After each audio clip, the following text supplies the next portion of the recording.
Livre des Lamentations du prophète Jérémie. Chapitre 1. Quoi donc? Elle est assise solitaire, cette ville si peuplée. Elle est devenue comme une veuve, grande parmi les nations, princesse sur les provinces. Elle est soumise à la corvée. Elle pleure dans la nuit, ses larmes coulent sur ses joues. De tous ceux qui l'aimaient, nul ne la console. Tous ses amis l'ont trahie, ils sont devenus ses ennemis. Juda est déportée, victime d'une humiliation et d'une grande servitude. Elle est assise au milieu des nations et n'y trouve pas de repos.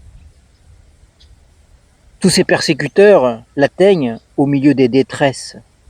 Les chemins de Sion sont dans le deuil, car on ne vient plus aux solennités. Toutes ses portes sont en ruine, ses sacrificateurs gémissent, ses vierges sont affligées, et elle-même est dans l'amertume. Ses adversaires ont pris le dessus. Ses ennemis sont tranquilles, car l'Éternel l'a affligé à cause de la multitude de ses crimes. Ses enfants sont partis en captivité devant l'adversaire. La fille de Sion a perdu tout son éclat. Ses ministres sont devenus comme des cerfs qui ne trouvent plus de pâturage, qui s'en vont privés de force devant le chasseur. Jérusalem se souvient au jour de son humiliation et de sa vie errante, de tout ce qu'elle avait de précieux au jour d'autrefois. Quand son peuple est tombé sous la main de l'adversaire, sans personne pour la secourir, ses adversaires l'ont vu et ils ont ri de sa disparition. Jérusalem a multiplié ses péchés, c'est pourquoi elle est devenue impure. Tous ceux qui la glorifiaient la méprisent, en voyant sa nudité, elle-même gémit et recule. Sa souillure est dans les plis de sa robe, elle n'a pas songé à son sort final. Sa déchéance a été prodigieuse et personne ne l'a consolée. Vois mon humiliation, ô Éternel, car l'ennemi triomphe. L'adversaire a étendu sa main sur tout ce qu'elle avait de précieux. Elle a vu pénétrer dans son sanctuaire les nations auxquelles tu avais défendu d'entrer dans ton assemblée. Tout son peuple gémit, il cherche du pain. Ils ont donné ce qu'ils avaient de précieux pour de la nourriture afin de ranimer leur vie. Vois, Éternel, regarde comme je suis méprisé. Qu'il n'en soit pas ainsi. Pour vous tous qui passez votre chemin, regardez et voyez si elle est une douleur pareille à ma douleur, à celle qu'on m'a fait subir. L'Éternel m'a affligé au jour de son ardente colère. D'en haut, il a lancé dans mes os un feu qui les pénètre, il a tendu un filet sous mes pieds, il m'a fait reculer, il m'a rendu désolée et souffrante tout le jour. Sa main a lié le joug de mes crimes. Ils se sont entrelacés, ils me sont montés à la gorge, il a ébranlé ma force. Le Seigneur m'a livré à des mains contre lesquelles je ne puis tenir. Le Seigneur a repoussé tous mes guerriers que j'avais avec moi. Il a convoqué une assemblée solennelle à mon sujet pour briser mes jeunes hommes. Le Seigneur a foulé au pressoir la Vierge, fille de Juda. C'est sur eux que je pleure. Mes yeux fondent en larmes, car il s'est éloigné de moi le consolateur qui ranimait ma vie. Mes fils sont désolés parce que l'ennemi a été le plus fort. Sion a étendu les mains et personne ne l'a consolé. L'Éternel a donné des ordres contre Jacob. À ses adversaires d'alentour, Jérusalem est devenue impure au milieu d'eux. C'est l'Éternel qui est juste, car j'ai été rebelle à ses ordres. Écoutez, vous tous les peuples, et voyez ma douleur. Mes vierges et mes jeunes hommes sont allés en captivité. J'ai appelé ceux qui m'aimaient, et ils m'ont trompé. Mes sacrificateurs et mes anciens ont expiré dans la ville. Ils cherchaient pour eux de la nourriture afin de ranimer leur vie. Éternel, vois ma détresse. Mes entrailles bouillonnent, mon cœur est bouleversé au-dedans de moi, car j'ai vraiment été rebelle. Au dehors, l'épée a fait ses ravages, au dedans, elle a été la mort même. On a entendu que je gémissais, mais personne ne m'a consolé. Tous mes ennemis ont appris mon malheur. Ils se sont égayés de ce que tu l'as causé. Tu as fait venir le jour que tu avais annoncé. qu'ils deviennent comme moi. Que toute leur méchanceté vienne devant toi et traite-les comme tu m'as traité à cause de tous mes crimes. Car nombreux sont mes gémissements et mon cœur est souffrant. Chapitre 2. Quoi donc? Le Seigneur, dans sa colère, a couvert de nuages la fille de Sion. Il a précipité du ciel sur la terre la splendeur d'Israël. Il ne s'est pas souvenu de son marchepied au jour de sa colère. Le Seigneur a englouti sans ménagement toutes les demeures de Jacob. Il a, dans sa fureur, abattu les forteresses de la fille de Juda. Il les a jetées à terre. Il a profané le royaume et ses princes. Il a, dans son ardente colère, abattu toute la force d'Israël. Il a retiré sa droite en arrière en présence de l'ennemi. Il a allumé en Jacob comme un feu brûlant qui dévore de tous côtés. Il a tendu son arc comme un ennemi.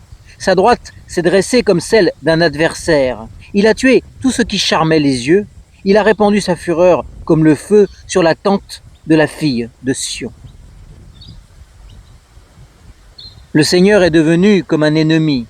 Il a englouti Israël. Il a englouti tous ses donjons. Il a détruit ses forteresses. Il a multiplié chez la fille de Juda plaintes et gémissements. Il a forcé sa clôture comme celle d'un jardin. Il a détruit le lieu de son assemblée. L'Éternel a fait oublier en Sion assemblée solennelle et sabbat. Et dans l'indignation de sa colère, il a livré aux outrages rois et sacrificateurs. Le Seigneur a rejeté son autel, dédaigné son sanctuaire. Il a livré entre les mains de l'ennemi les murailles des donjons de Sion. Des appels ont retenti dans la maison de l'Éternel comme un jour de solennité. L'Éternel a résolu de détruire la muraille de la fille de Sion. Il a tendu le cordeau, il n'a pas retiré sa main sans les avoir engloutis. Il a mis en deuil remparts et murailles, l'un et l'autre délabrés. Ses portes se sont enfoncées dans la terre. Il en a détruit, rompu le verrou. Son roi et ses ministres sont parmi les nations. Il n'y a plus de loi. Même ses prophètes n'obtiennent plus de vision de la part de l'Éternel. Les anciens de la fille de Sion sont assis à terre. Ils restent muets. Ils ont jeté de la poussière sur leurs têtes.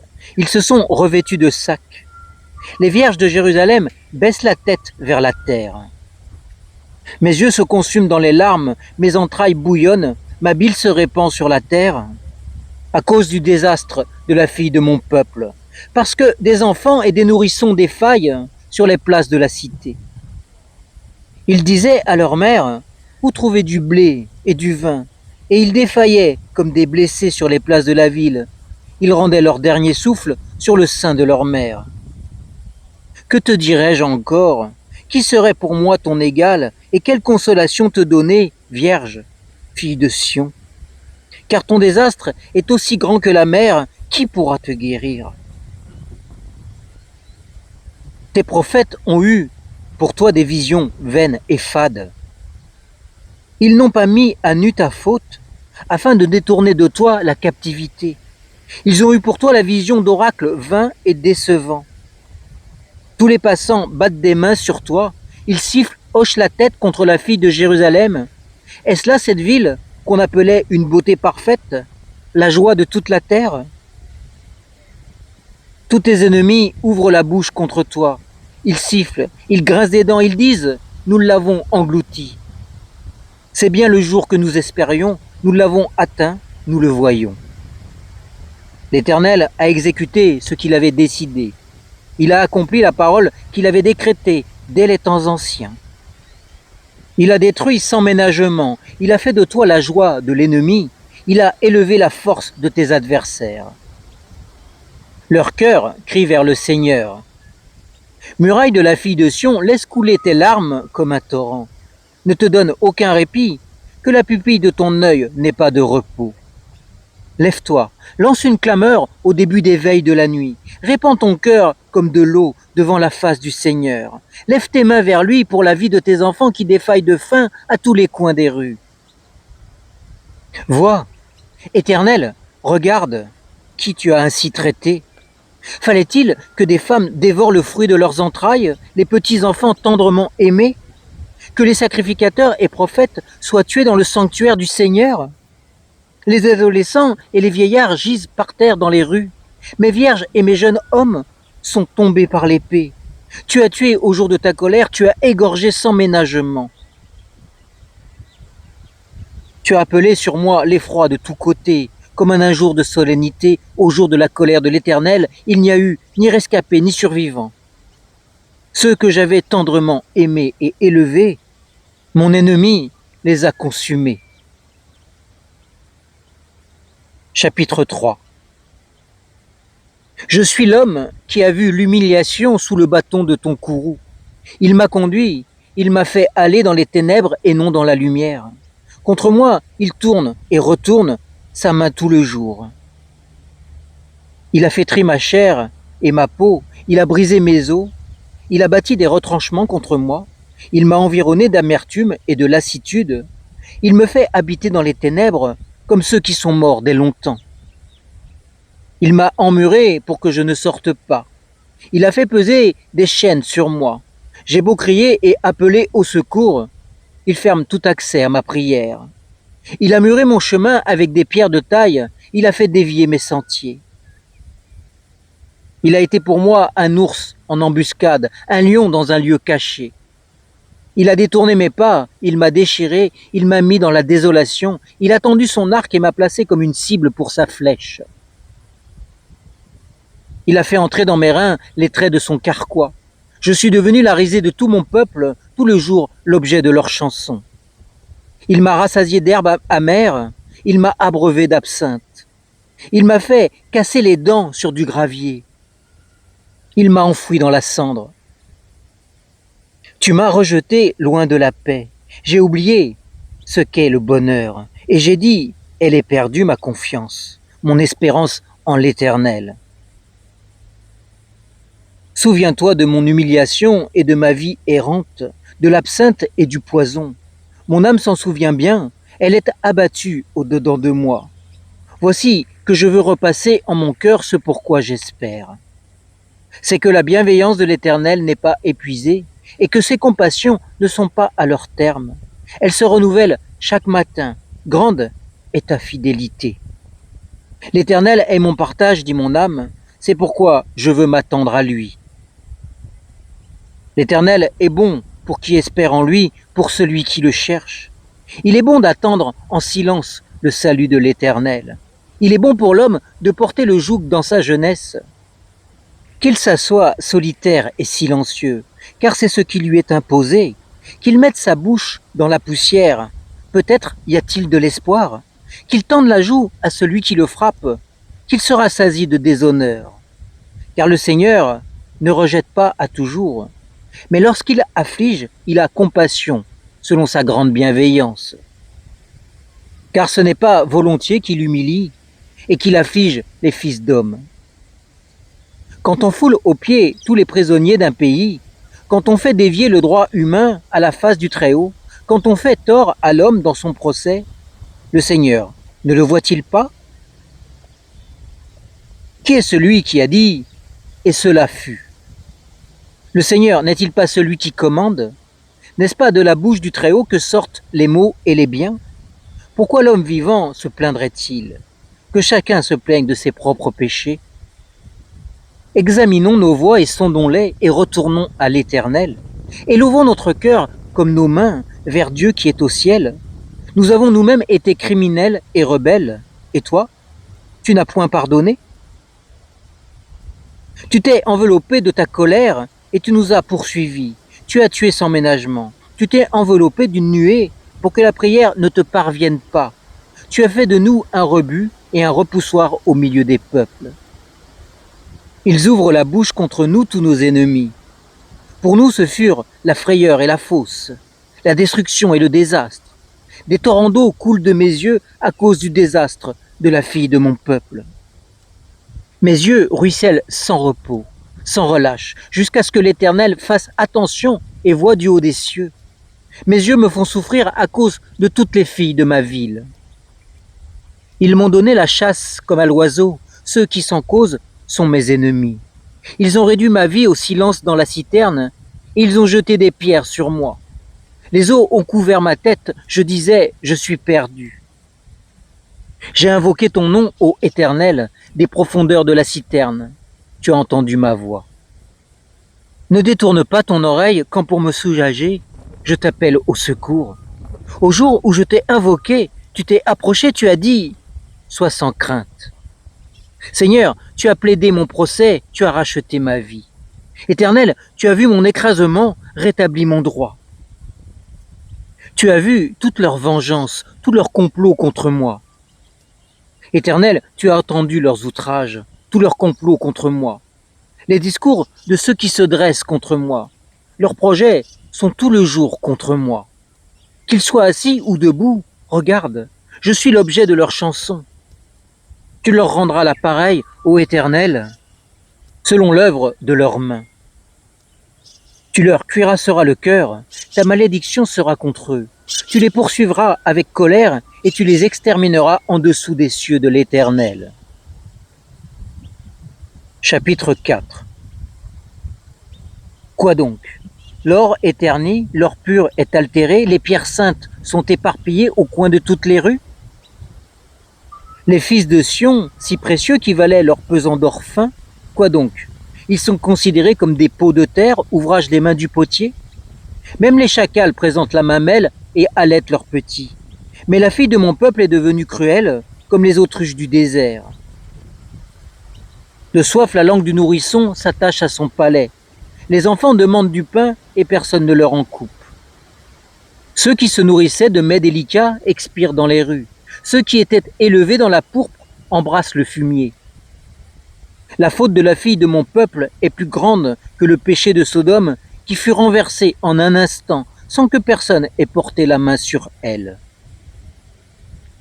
Ces Naziréens étaient plus purs que la neige, plus blancs que le lait. Ils avaient le corps plus vermeil que le corail. Leur figure était de saphir. Leur aspect est devenu plus sombre que le noir. On ne les reconnaît pas dans les rues. Ils ont la peau collée sur les os, elle est devenue sèche comme du bois. Les victimes de l'épée ont eu plus de chance que les victimes de la faim, qui s'étiolent exténuées, privées des produits des champs. Ces femmes, si compatissantes de leurs mains, ont fait cuire leurs enfants. Ils leur servent d'aliment dans le désastre de la fille de mon peuple. L'Éternel a mis le comble à sa fureur. Il a répandu son ardente colère. Il a allumé dans Sion un feu qui en dévore les fondations.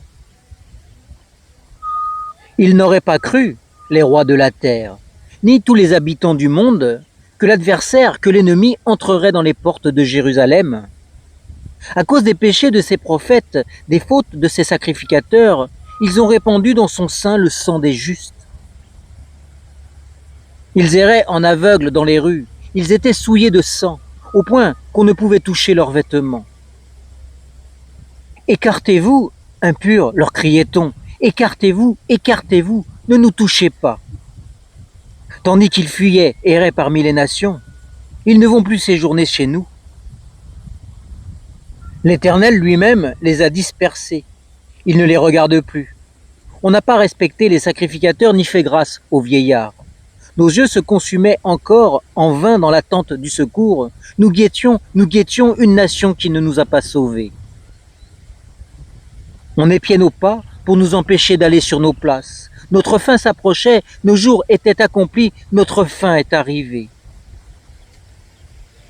Nos persécuteurs étaient plus légers que les aigles du ciel. Sur les montagnes, ils nous ont poursuivis, ils nous ont dressé des embuscades dans le désert.